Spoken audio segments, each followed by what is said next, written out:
Hello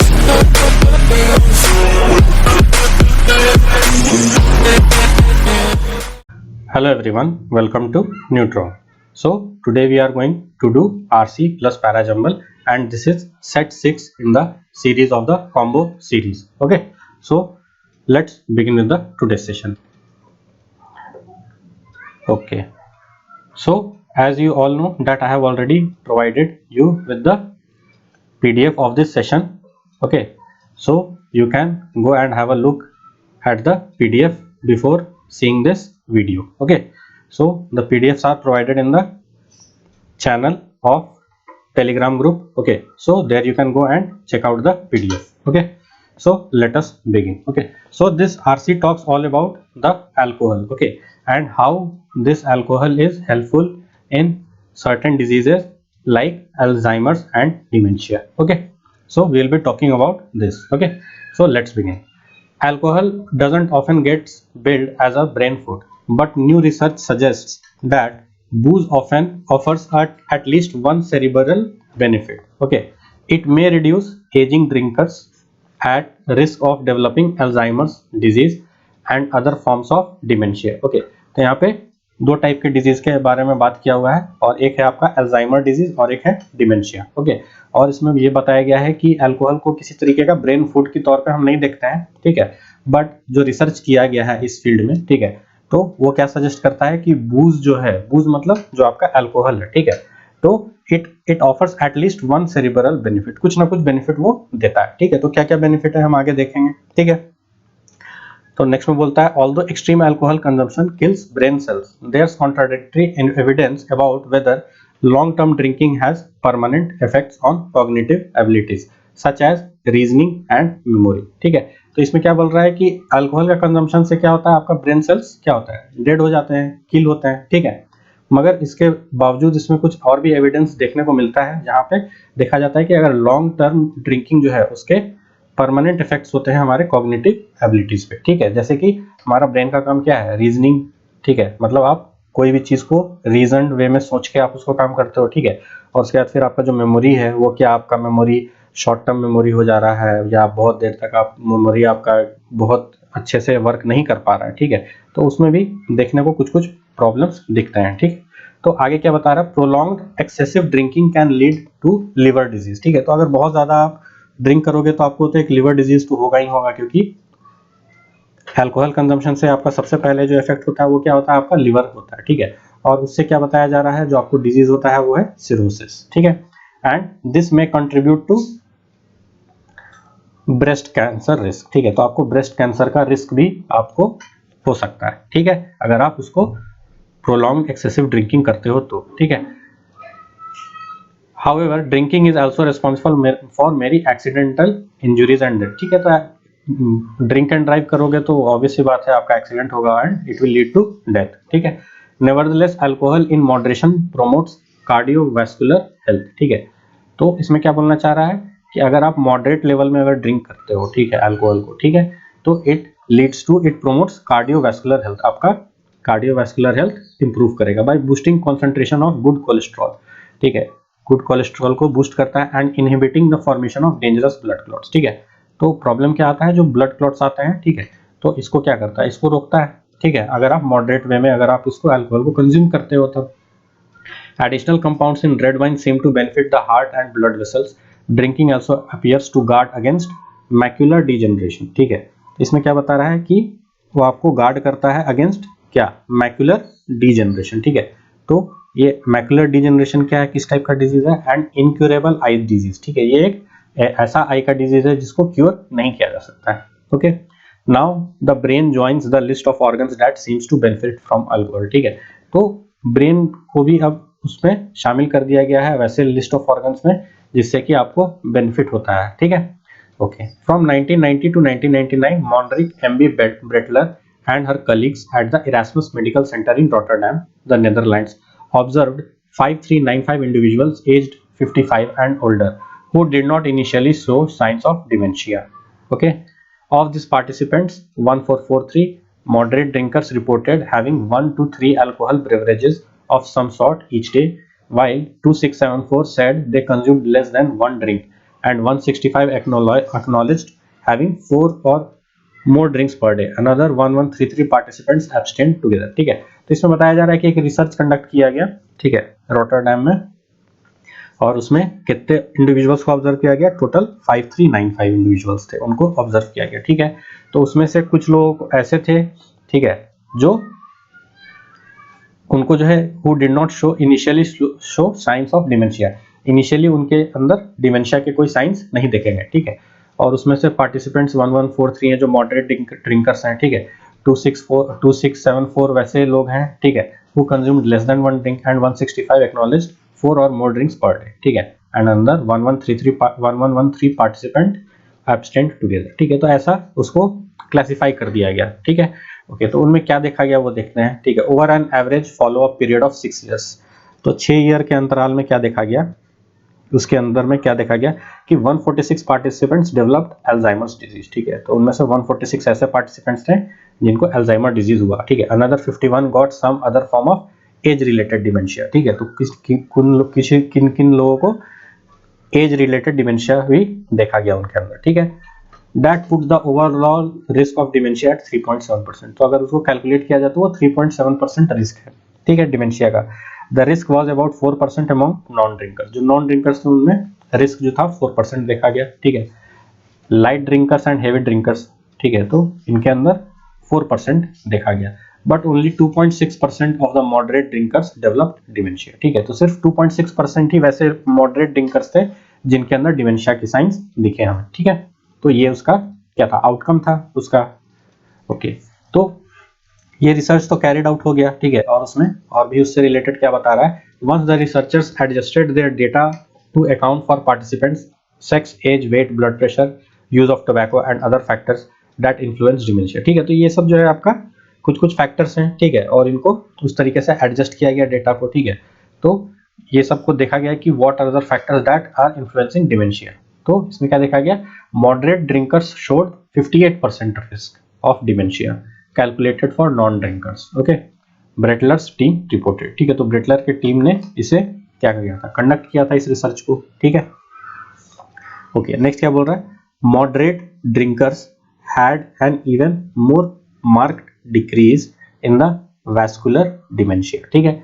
तो जो moderate drinkers थे, ठीक है, तो उनमें क्या देखा गया, डिक्रीज देखा गया इन वैस्कुलर डिमेंशिया, ठीक है। वैस्कुलर डिमेंशिया क्या है वो बताया गया, a condition in which blockages in blood vessels in the brain cause recurring minor strokes that gradually Erode cognitive ability, ठीक है। तो क्या होता है कि ब्लड जो आपका जो ब्लड वेसल्स है उनमें ब्लॉकेजेस आ जाते हैं, ठीक है।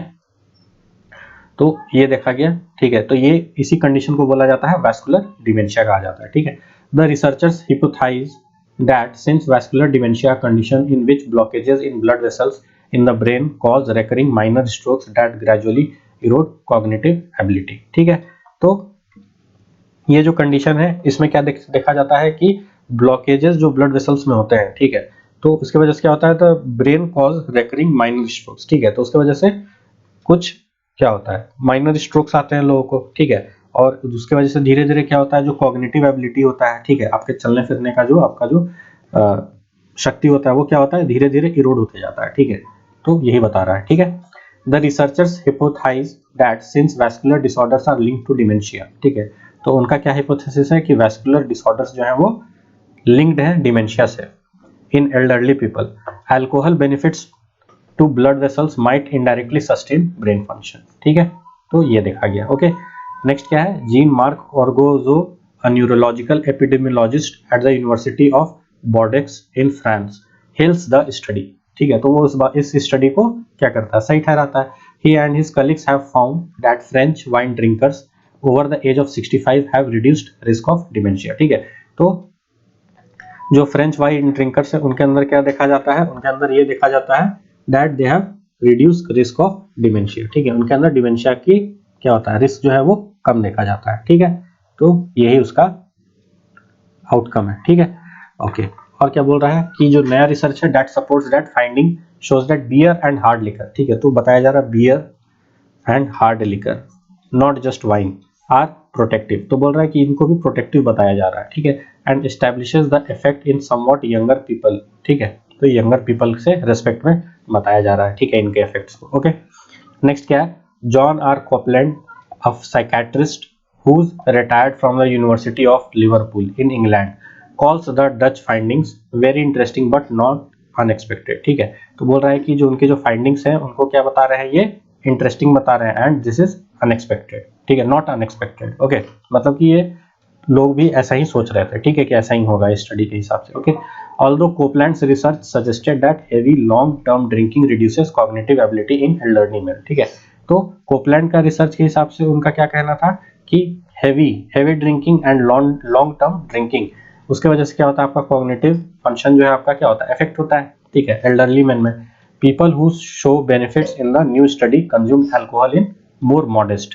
ओके, तो नया स्टडी के हिसाब से बताया जा रहा है कि अल्कोहल का कंजप्शन अगर मॉडेस्ट फॉर्म में किया जाए तो उसको थेरेप्यूटिक क्वांटिटीज में कह सकते हैं, जिनको मॉडेस्ट ड्रिंकिंग को ही क्या बोल रहा है, आपका थेरेप्यूटिक क्वांटिटीज बोल रहा है, ठीक है, यही चीज बताना चाह रहा है। ओके, नेक्स्ट क्या है, however Orgogozo questions exactly what quantities constitutes a happy hour medium. Okay, his own past research suggests 3 to 4 drinks per day are required to help ward off dementia। ठीक है, तो अगर 3 से 4 ड्रिंक्स अगर per day अगर कोई लेता है तो क्या डिमेंशिया से बचा जा सकता है, ठीक है।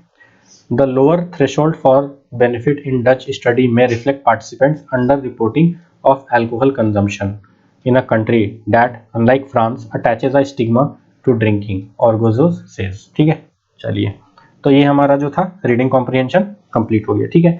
अब इसके हम क्वेश्चन एंड आंसर पे चलते हैं। तो क्या बोल रहा है, which of the following can be inferred from the passage, इनमें से जो भी दिया हुआ ऑप्शंस में, तो इनमें से क्या हम इन्फर कर सकते हैं पैसेज के थ्रू, ठीक है। तो इसमें बोल रहा है sometimes alcohol is considered as brain food, ठीक है, तो उसको तो स्टार्टिंग में बोला है कि alcohol is not considered as brain food, ये तो बात बोला गया है, so this is wrong. Next क्या बोल रहा है, alcohol reduces the risk of development of Alzheimer's disease, ठीक है, तो हाँ ये बात तो सही है, इसमें स्टार्टिंग के ही पैराग्राफ में मेंशन किया हुआ है, ठीक है, it reduces the risk of development of Alzheimer disease, ठीक है, इतना जो स्टडी किया गया वो इसी से रिलेटेड तो है, ठीक है। अल्कोहल में be a cure for dementia, नहीं देखिए ये क्योर नहीं है, डिमेंशिया के लिए ये क्योर नहीं है, मगर इसमें ये बोला जाता है कि अगर आप अल्कोहल को एक अगर मॉडरेट क्वांटिटीज में अगर कंज्यूम करते हो, ठीक है, so it may help you ward of dementia, ये कहने का मतलब है। इसका मतलब ये नहीं होता है कि हाँ आप अगर अल्कोहल पीना चालू करोगे तो आपको डिमेंशिया नहीं होगा, ये गलत बात है, ठीक है। सो इसका आंसर क्या है हमारा, 2 सही दिख रहा है, तो इसके हिसाब से हमारा आंसर क्या होगा, option C. Okay, moving on to the next question. According to the passage, alcoholism can lead to all of the following except, तो बोल रहा है कि अल्कोहल पीने की वजह से क्या प्रॉब्लम्स आएंगे, मगर उससे पूछ रहा है एक्सेप्ट, मतलब कि अल्कोहल पीने से क्या प्रॉब्लम नहीं आएंगे, मतलब उससे कुछ बेनिफिट्स भी है क्या, वो पूछ रहा है, ठीक है। तो इसमें देखते हैं क्या, तो ठीक है, इसमें पहला दिया हुआ है मैकुलर डिजेनरेशन, ठीक है, तो मैकुलर डिजेनरेशन के बारे में तो आपका सेकंड पैराग्राफ में बात किया गया था ना, ठीक है। तो क्या लिख रहा है इसमें, थर्ड पैराग्राफ में लिखा हुआ है ड्रिंकिंग एल्सो, लास्ट में लिखा हुआ है drinking also appears to guard against macular degeneration incurable eye disease, ठीक है, तो मतलब कि ये हेल्प करता है गार्ड करने में मैकुलर डिजेनरेशन को, ठीक है। तो इसका मतलब है कि मैकुलर डिजेनरेशन को प्रिवेंट किया जा सकता है अगर अल्कोहल का यूज किया जाए, यही कह रहा है, और हमें एक्सेप्ट बताना था, मतलब कि इससे क्या हमें नुकसान नहीं होता है ये बताना है, ठीक है। तो मैकुलर डिजेनरेशन तो सही दिख रहा है। ओके, ब्रेस्ट कैंसर होता है ये तो बताया गया है, तो ये तो गलत है। डेथ ऑफ ब्रेन सेल्स होता है ये तो बात सही है, ठीक है, तो ये भी गलत होगा आपका, ठीक है। ओके, नेक्स्ट क्या है, कॉग्निटिव प्रॉब्लम्स तो आते ही हैं, ये तो बात मेंशन किया हुआ है, ठीक है। और जो पहला स्टार्टिंग में ही मेंशन था कि अगर आप लॉन्ग टर्म ड्रिंकिंग करते हो तो सबसे पहले आपका क्या लिवर ही इफेक्ट होता है, तो उसकी वजह से सिरहोसिस होता है, ठीक। सो दिस इज ऑल्सो रॉन्ग, ठीक है। तो इनमें से जितने भी प्रॉब्लम्स दिए हुए हैं, तो इनमें से बस सिर्फ एक यही मैकुलर डिजेनरेशन ही है जिसमें आपको अल्कोहलिज्म के यूज करने की वजह से, ठीक है।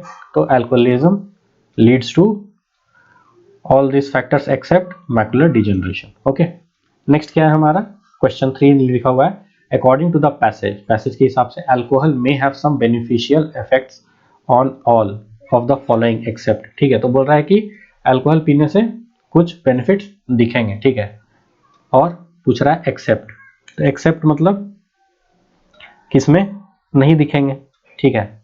बेनिफिशियल इफेक्ट्स दिखता है क्योंकि इसमें अल्जाइमर और आपका डिमेंशिया से रिलेटेड बात किया। नेक्स्ट आपका आईज में दिखता है, लिवर में दिखता है, नहीं लिवर में तो नहीं दिखता है, उसमें तो सिरोसिस हो जाता है। कार्डियोवैस्कुलर हेल्थ तो आपका इंप्रूव होता ही है, ये बात भी मेंशन है। नॉन ऑफ दिस तो हो ही नहीं सकता है। तो आपका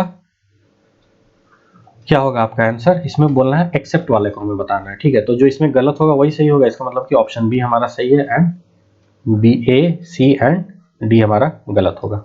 okay, moving on to the next question. क्या बोल रहा है, according to the passage the term therapeutic quantities is used to indicate. तो ये जो थेराप्यूटिक क्वांटिटीज जो मेंशन है, ठीक है, इसको मेंशन करने से इसका क्या मतलब है, इससे क्या बताना चाह रहा है, ठीक है। तो इसके ऑप्शंस को हम चेक करते हैं क्या बोल रहा है। Alcohol acts as a medicine, इसमें alcohol acts as a medicine ये कह रहा है, इसका मतलब थेराप्यूटिक क्वांटिटीज मतलब ये कह रहा है, ठीक है।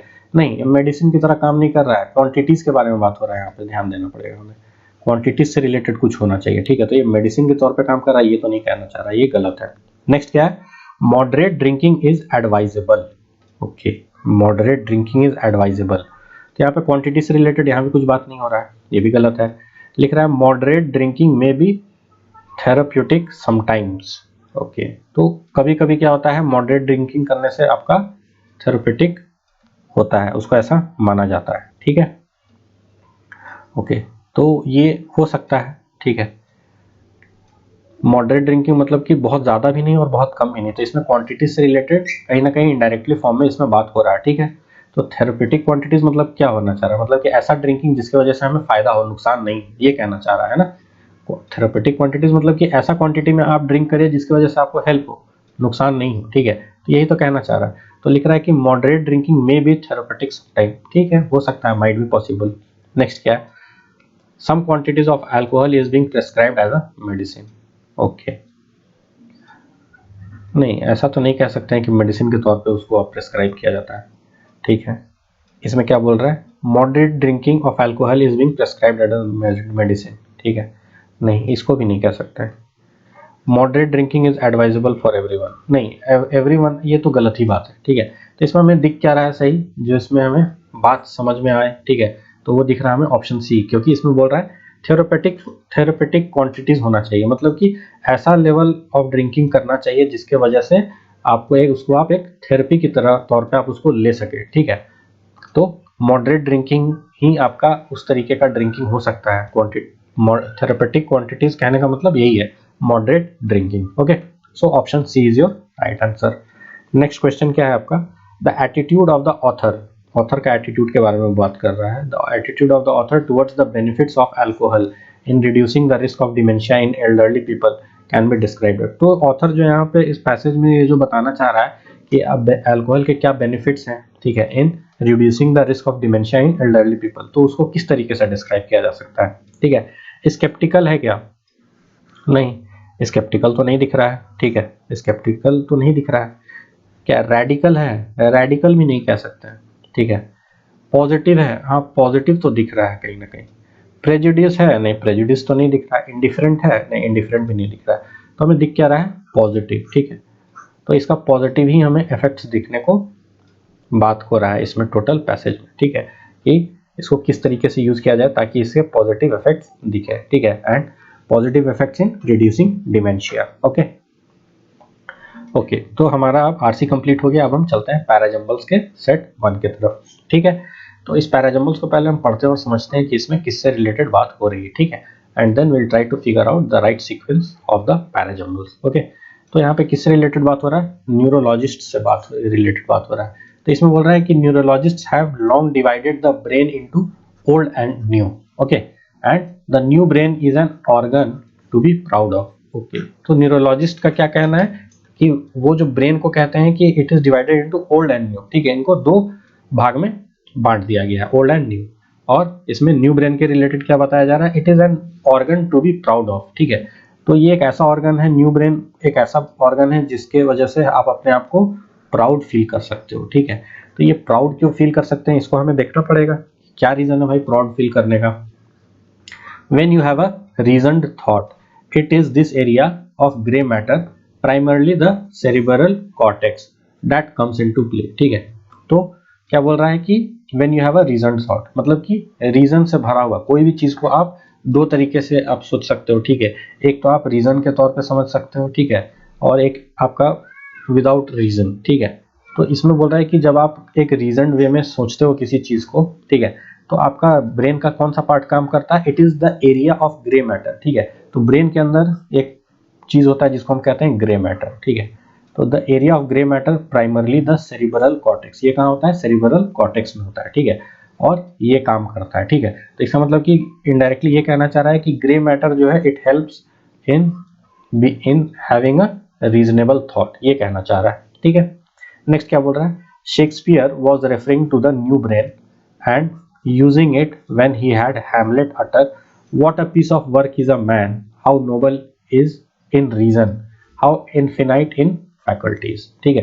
तो ये शेक्सपियर से आपका कहीं ना कहीं उठा के लिखा गया, उससे रिलेटेड बात किया गया, ठीक है, जहाँ पे शेक्सपियर न्यू ब्रेन के रिलेटेड में क्या क्या बोलते हैं, ठीक है, तो वो ये चीज बोलते हैं, ठीक है। ओके, नेक्स्ट क्या है, but Hamlet was also wrapped up in a murder case that called for vengeance, and as he dug deeper into the sins of his family, he dug deeper into his own mind, ठीक है। तो यहाँ पे Hamlet से related बात हो रहा है, तो उसमें क्या बोल रहा है कि हैमलेट जो है, ठीक है, it was wrapped up in a murder case, तो वो एक मर्डर केस से रिलेटेड है आपका है स्टोरी, ठीक है। और ये जो है आपका इट कॉल्ड फॉर वेंजेंस, मतलब बदला की भावना को के बारे में बात हुआ है इसमें, ठीक है।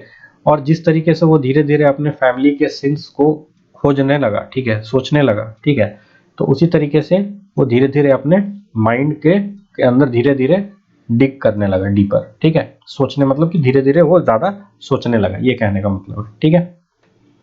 ओके, नेक्स्ट क्या बोल रहा है, the old brain wanted in due, this is the part of us that claws for survival and is willing to kill if need be to protect us, ठीक है। तो ये ओल्ड ब्रेन से related बात कर रहा है, क्या, wanted in due, this is the part of us that claws for survival, ये जो आपका जो ओल्ड ब्रेन है इट क्लॉज फॉर सर्वाइवल, ठीक है, ये कहना चाह रहा है। ओल्ड ब्रेन जो है it claws for survival and is willing to kill if need to protect us, और अगर अपने आप को प्रोटेक्ट करना हो, ठीक है, तो हम ओल्ड ब्रेन का ही यूज करेंगे, ठीक है। That is the part of the brain that is used for survival and a person is willing to kill if need be to protect himself, okay. तो ये बात हो गया, ठीक है। तो इसमें टोटली आपका किससे रिलेटेड बात हो रहा है, इसमें आपका पैसेज से रिलेटेड में जो आपका बात हो रहा है, सेंट्रल थीम क्या है आपका, old brain and new brain से रिलेटेड बात कर रहा है, old brain and new brain, ठीक है, इसी से रिलेटेड बात हो रहा है आपका इस पैसेज में, ठीक है। ओके, तो ओल्ड ब्रेन और न्यू ब्रेन से रिलेटेड बात हो रहा है, तो पहले तो हमें देखना पड़ेगा कि ओल्ड ब्रेन और न्यू ब्रेन कहाँ कहाँ मेंशन है। तो हमें दिख रहा है ए में दिख रहा है, ठीक है, और सी में दिख रहा है न्यू ब्रेन, ठीक है, ओके, और कहाँ दिख रहा है, और आपका एक ओल्ड ब्रेन आपका दिख रहा है ई में दिख रहा है, ठीक है। तो न्यू ब्रेन और ओल्ड ब्रेन आपका ए, सी और ई में दिख रहा है, ठीक है। तो अब हमको सोचना है कि इसका पहला स्टेटमेंट क्या हो सकता है आफ्टर रीअरेंजमेंट, ठीक है। तो ए हो सकता है क्या, हाँ ए हो सकता है, ठीक है, क्योंकि इसमें एक जनरल बात कर रहा है कि न्यूरोलॉजिस्ट ने ब्रेन को किस तरीके से डिवाइड किया है in old and in new, ठीक है। तो ब्रेन को दो पार्ट में डिवाइड किया न्यूरोलॉजिस्ट, तो ये आपका इंट्रोडक्टरी हो सकता है, माइट बी, ठीक है।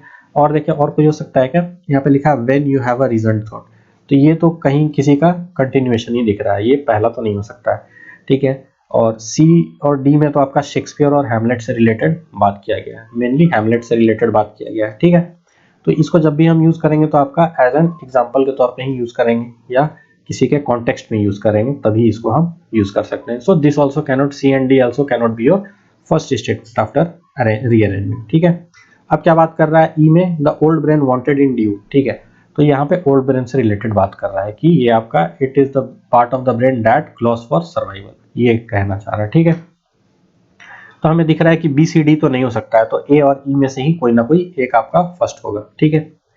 ओके, तो अगर हम पैसेज का स्टार्ट अगर हम करेंगे तो पहले हमें बताना पड़ेगा कि इसमें टोटल पैसेज में आपका old brain and new brain से रिलेटेड है, एंड दोनों चीज कहाँ पे मेंशन है, वो आपका ऑप्शन ए में ही मेंशन है। इसका मतलब है कि आपका ऑप्शन ए ही आपका फर्स्ट सेंटेंस होगा, क्योंकि इसमें बताया गया है कि न्यूरोलॉजिस्ट ने ब्रेन को किस किस तरीके से डिवाइड किया है, into old and new brain, ऐसे डिवाइड किया है, ठीक है। ओके, अच्छा इसमें एक और चीज समझने का जरूरत है, क्या कि एक होता है आपका कभी कभी पैसेज में दिया रहता है, एक होता है एक कंपैरिजन बेस्ड रहता है, ठीक है। तो यहाँ पे भी कंपैरिजन है, मगर क्या होता है, एक होता है कि आपका ओल्ड ब्रेन का पहले आपका कुछ बताएगा, फिर न्यू ब्रेन का कुछ बताएगा, ठीक है, एक वो सीक्वेंस होता है, ठीक है। और एक सीक्वेंस होता है कि पहले आपका एक जैसे न्यू है और ओल्ड है, ठीक है, तो एक होगा आपका कि पहले न्यू को खत्म कर देगा, उसके बाद फिर ओल्ड को खत्म करेगा, ठीक है। तो ये दोनों में से कौन सा है, ये वाला, इसमें हम इसका यूज देख रहे हैं, ठीक है, क्योंकि इसमें ओल्ड से रिलेटेड सिर्फ एक ही स्टेटमेंट है, ओनली वन स्टेटमेंट है, ठीक है। इसका मतलब है कि ये कंपैरिजन बेस्ड है, मगर इसमें अलग अलग कंपैरिजन किया है, साथ साथ कंपैरिजन नहीं किया गया है, ठीक है। साथ साथ कंपैरिजन भी एक तरीके का होता है, ठीक है। तो ये उस टाइप का कंपैरिजन नहीं है, ये है कि पहले आपका एक चीज को डिस्क्राइब किया है और फिर दूसरे को अलग से किया है। तो ओल्ड का देख रहे हैं कि ओल्ड का सिर्फ एक ही स्टेटमेंट है, इसका मतलब है कि ये कहीं ना कहीं आपका लास्ट में ही आएगा आपका, ठीक है। सो ये भी हमें यहाँ से इन्फरेंस मिलता है, ठीक है। तो ये तो फर्स्ट स्टेटमेंट होगा, ये हमें क्लियर हो गया, और इसमें बता रहा है कि न्यूरोलॉजिस्ट जो है ब्रेन को ओल्ड एंड न्यू में डिवाइड करता है, ठीक है। And the new brain is an organ to be proud of. अच्छा, उसकी वजह से हम न्यू ब्रेन की वजह से हम प्राउड क्यों फील करेंगे, इसको भी तो सोचना है, क्योंकि यहाँ पे प्राउड लिखा है, तो प्राउड होने के पीछे कुछ रीजन तो होना चाहिए, और सी और डी में तो ऐसा कहीं भी कुछ मेंशन नहीं किया है something to be proud of. और बी में दिखा रहा है, ऑप्शन बी में बात कर रहा है क्या, कि when you have a reasoned thought, ठीक है, this is the area of grey matter primarily the cerebral cortex that comes into play, ठीक है। तो ये कहीं ना कहीं ये आपका न्यू ब्रेन से रिलेटेड ही बात कर रहा है, क्योंकि what are you being proud of, you are being proud of reasoned thought, ठीक है। इन्हीं चीजों की वजह से आप प्राउड फील करते हो, बिकॉज जो रीजन थॉट है वो आपका किस चीज से रिलेटेड है, आपका ग्रे मैटर से रिलेटेड है, और ग्रे मैटर कहाँ होता है, आपका सेरिब्रल कॉर्टेक्स में होता है, ठीक है। तो इसका मतलब है कि जो रीजनिंग वाला जो थिंकिंग जो हम रखते हैं, ठीक है, so that is link to the cortex, cerebral cortex, okay, and that is the reason why the new brain is an organ to be proud of, ठीक है। तो इससे अब हमें समझ में आ रहा है कि ये आपका स्टेटमेंट 2 होगा after rearrangement, no doubt about it, ठीक है। अब इसमें हम देखते हैं सी और डी बचता है, और ई तो हमारा लास्ट होगा, ये तो हमें पता चल गया, तो इसको हम फिफ्थ में पहले ही हम लिख लेते हैं, ठीक है, क्योंकि यहाँ पे बता रहा है कि ओल्ड ब्रेन जो है it is a part of that claws for survival, और जैसे हमने मेंशन किया कि यहाँ पे ओल्ड का सिर्फ एक ही मेंशन है, इसका मतलब कि ये कहीं ना कहीं आपका लास्ट नहीं आएगा, फर्स्ट में नहीं आ सकता है, या बीच में भी नहीं आ सकता है, ठीक है। अब देख रहे हैं इसमें कि हमारा सी और डी में क्या बात किया है, एक तो शेक्सपियर से रिलेटेड बात किया है, न्यू ब्रेन से रिलेटेड, ठीक है, और दूसरे में बात इसमें आपका एक हैमलेट का भी यूज किया है, ठीक है। और दूसरे में क्या बोल रहा है, बट हैमलेट, तो ये बट हैमलेट पहले कभी आएगा क्या, नहीं, पहले आपको हैमलेट के बारे में मेंशन करना पड़ेगा, तो हैमलेट कहाँ मेंशन है, आपका सी में मेंशन है, सो ये आपका डेफिनेटली 3 आएगा, एंड ये आपका 4 हो जाएगा, ठीक है। तो आई गेस इसमें आपको समझ में आ गया हो कि हमने इसको कैसे हमने फिगर आउट किया, ठीक है। तो इस पैराजम्बल का खासियत ये था कि इसमें आपको कोई अरेंजमेंट करना नहीं था, it was already arranged in a sequence manager, okay. तो इसका क्या आपका सही सीक्वेंस होगा, A B C D and E, ठीक है। So this is your right answer, okay. So moving on to the next parajumble, ये पैराजम्बल है, इसको पहले हम पढ़ते हैं। तो क्या बोल रहा है, person is neither the product of just her environment nor just her genetic makeup, ठीक है। तो क्या बोल रहा है कि पर्सन ना ही एनवायरनमेंट का प्रोडक्ट है और ना ही सिर्फ जेनेटिक मेकअप का प्रोडक्ट है, ठीक है, ये कहना चाह रहा है। चलिए ठीक है, आगे देखते हैं। एनवायरनमेंट एंड जेनेटिक मेकअप से रिलेटेड कुछ बात कर रहा है। Late me give an example, ठीक है। तो ये किसी चीज का एग्जांपल है, अब देखते हैं एग्जांपल में क्या क्या है। A child is born with a talent of music which then gets nurtured through continuous training in a conducive atmosphere, ये कहना चाह रहा है, ठीक है। ओके, और क्या बात कर रहा है इसमें कि द ट्रांजैक्शनल मॉडल, एक मॉडल से रिलेटेड बात हो रहा है, ठीक है। ये कौन सा मॉडल है, transactional model of child development helps to resolve the split between nature and nurture. Okay, तो जो transactional model of child development है वो किस चीज से रिलेटेड बात कर रहा है, it is the resolve the split between the nature and nurture, ये बात हो रहा है। ओके, नेक्स्ट क्या है, rather it is a complex interaction between the two, ये टू किसके बारे में बात किया है हमें देखना पड़ेगा, ठीक है, that is the key. Okay okay, अब हमें देखना है कि इसमें हमारा टोटल किस चीज से रिलेटेड है, आपका नेचर एंड नर्चर जो यहाँ पे मेंशन है यहाँ पे, ठीक है। नेचर एंड नर्चर से रिलेटेड ही बात कर रहा है क्योंकि ये आपका मॉडल है, और मॉडल जब भी दिया रहेगा तो जनरली ये आपका कहाँ रहता है, आपका फर्स्ट स्टेटमेंट ही माना जाता है, ठीक है। और तो आप देखिए अगर कि स्टार्टिंग इसको कहाँ से हो सकता है, तो इसमें लिखा है अ person is neither the product of just her environment nor her genetic markup, ठीक है। तो ये आपका कहीं ना कहीं आपका क्या है, एक कंक्लूजन टाइप का आपका बात कर रहा है, ठीक है। मगर ये टोटली कंक्लूजन तो नहीं कह रहा है, मतलब ये कहीं ना कहीं आपका एक आउटकम से रिलेटेड बात कर रहा है, कंक्लूजन नहीं कहेंगे, it is somewhat an outcome जो बताया जा रहा है, ठीक है। तो ये तो आपका पहला नहीं हो सकता है, ठीक है। ओके, तो let me give an example, ये भी आपका पहला नहीं हो सकता है। Okay, a child is born with a talent of music which then gets nurtured through continuous training in a conductive atmosphere. तो कहीं यही तो एक एग्जांपल है जो यहाँ पर मेंशन है, ठीक है। तो ये बी और सी कहीं ना कहीं आपका रिलेटेड दिख रहा है, ठीक है। तो ये भी आपका फर्स्ट स्टेटमेंट नहीं हो सकता है। और डी है, इसमें आपका ट्रांजैक्शनल मॉडल से रिलेटेड बात किया गया है और इसमें बताया कि it helps to resolve the split between nature and nurture, ठीक है। तो कहीं ना कहीं आपका मॉडल है, जैसे मैंने आपको पहले ही बताया कि जब मॉडल मेंशन रहेगा तो जनरली उसमें क्या देखा जाता है कि ये आपका पहला स्टेटमेंट ही होता है, तो ये आपका पहला स्टेटमेंट होगा, ठीक है। और रैदर तो हो नहीं सकता है बिकॉज रैदर से तो शुरू होगा नहीं, तो आपके पास बचता कौन सा, option D, and this is going to be your first statement after rearrangement, ठीक है। कोई डाउट नहीं होना चाहिए इसमें, ठीक है। तो ट्रांजैक्शनल मॉडल का बात कर लिया, ठीक है, of child development that helps to resolve the split between nature and nurture, ये हो गया आपका। अब सेकंड स्टेटमेंट क्या हो सकता है, ओके, ये बी और सी तो आपका एग्जांपल से रिलेटेड बात किया गया है, ठीक है। तो ये तो आपका अभी तो नहीं आएगा एग्जांपल वाला, ठीक है। ओके, अब ये ए हो सकता है क्या, ए होगा या ई होगा, क्योंकि बी और सी तो एलिमिनेट हो गया, सेकंड तो ये नहीं हो सकता, ए एंड ई में से ही कोई ना कोई एक होगा, ठीक है। तो इसमें बोल रहा है rather it is a complex interaction between, तो रैदर का यूज किया गया, तो रैदर अभी कैसे यूज करोगे, रैदर के बीच में पहले आपको पहले बताना पड़ेगा ना कुछ दो चीज के बारे में, ठीक है। क्योंकि इसमें बोल रहा है complex interaction between the two, ये टू कौन है, ये किसके बारे में बात किया गया है, तो ये जो टू है ये किसके बारे में बात किया है, the product of just her environment nor just her genetic makeup, यही दोनों चीज के बारे में बात कर रहा है, ठीक है। तो ऑब्वियस सी बात है कि ये आपका पहले आएगा, तो this is going to be your second statement after rearrangement, okay. तो बोल रहा है कि पर्सन जो है वो it is neither the product of just her environment nor just her genetic makeup, ठीक है। ये ना ही उसके इन्वायरमेंट से रिलेटेड, ना ही उसके इन्वायरमेंट की वजह से है और ना ही उसके जेनेटिक मार्कअप मेकअप की वजह से है, but it is rather it is the complex interaction between the two that is the key, ठीक है। तो यही यहाँ पे इससे सिंक्रोनाइज हो रहा है, ठीक है। और ये आपका हो जाएगा थर्ड स्टेटमेंट आफ्टर रीअरेंजमेंट, ठीक है। और ये तो इजी है बी और सी में फाइंड आउट करना कि फोर्थ एंड फिफ्थ क्या होगा, क्योंकि ये एग्जांपल दिया हुआ है और इसमें बोल रहा है late me give you an example, तो ऑब्वियस सी बात है ये आपका पहले होगा और ये आपका बाद में होगा, ठीक है। इसमें कोई डाउट तो होगा नहीं, तो इसका हम प्रॉपर सीक्वेंस लिख लेते हैं, वो क्या है आपका D A E B and C, okay. तो ये आपका प्रॉपर आपका सीक्वेंस होगा after rearrangement, okay. So that's all for now, okay, and thank you so much for your time and patience, and please do like, share and subscribe to my channel, and do not forget to press the bell icon so that you can get regular updates about my upcoming videos. Thank you so much.